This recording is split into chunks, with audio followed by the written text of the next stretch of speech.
Ya. Hola gente de YouTube, nos encontramos aquí con un unboxing de nuestro spinner. Como podemos ver, la caja me gusta, es algo aerodinámica.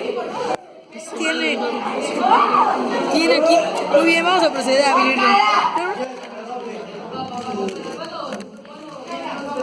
Espera. Vamos a ver si la caja tiene algo más.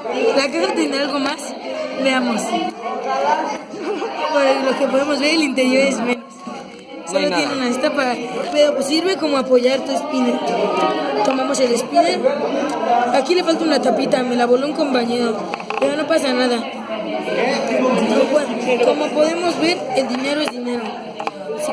Muy bien, antes de aquí voy a dejar 5 segundos para que le des like y suscríbanse.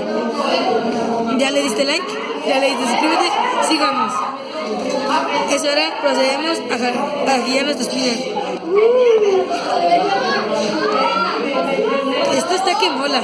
Bien, nos acercaremos un poco más de la cámara para que se vea. Demasiado acercamiento. Bueno chicos, esto es todo por hoy. Denle like, suscríbanse para más videos.